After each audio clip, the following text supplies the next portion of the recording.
कार्यकारी सदाबले अगस्ट 15 जनवरी 26 और दशहरा मध्य आमर भसाणी मध्य गौ संपर्क अनुष्ठित हुए अक्लांत परिश्रम कार्य होउची। आज यही पवित्र दिवस रे आमर नेता आमर बड़ भाई आमर पूजनीय श्री सौरचंद्र महामित्र आईनजीवी महात्मा गांधी को अनुरोध करी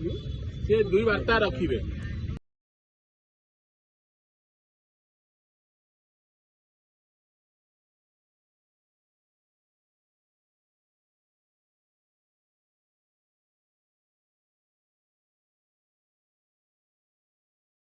निश्चित अगस्ट 15 नुहे दशहरा बेले काली बेले जो संबर्धना सभा करती ब्लड डोनेशन कैंप करती आज समस्त को मु धन्यवाद दूसरी कि देश स्वाधीन है आज 80तम स्वाधीनता दिवस उपलक्षे केवल आम पताका तले रहीचु किसी लोकंर त्याग तपस्या और आदर्श बलिदान आज आम स्वाधीन भारत स्वाद जना पड़ा जे आम देशर नागरिक मैंने आम देश को केते भल पाती कारण ये वर्षार भी से समस्त प्रकार कम छाड़ी आसी उपस्थित अच्छा देश मातृका भाव नहीं जमी आम बड़ भाई सौरभ भाई कहले ये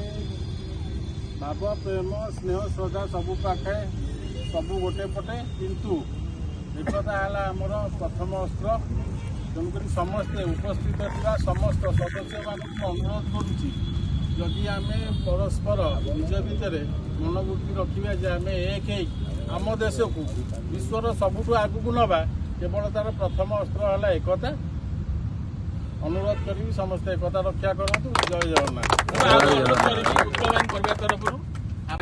आमर नेता आमर बड़ भाई आमर पूजनीय श्री सौरचंद्र महामित्र आईनजीवी महात्मा गांधी को अनुरोध करी से 2 वार्ता रखिबे।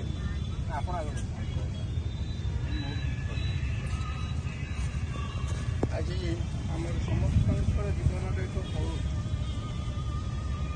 उल्लेखनीय एवं पवित्र दिन जे आमको 80तम स्वाधीनता दिवस पालन कर सौभाग्य मिले। आम जानिने जे ये स्वाधीनता उपलब्धि करने कितने लोक बलिदान देते लोक किसी जंत्रणा सही आम तो से पीढ़ी के लोक नुह किंतु आम जहाँ इतिहास पृष्ठ पढ़ुचु तांकर जो अत्याचार होता से आमको पवित्र स्वाधीनता दे बर्तमान आम गर्वर सहित आम स्वाधीन भारत नागरिक बोली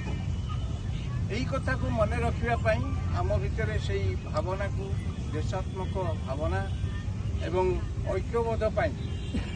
2टी जातीय उत्सव आम पालन करुचु गोटे है अगस्ट 15 और गोटे है जनवरी 26।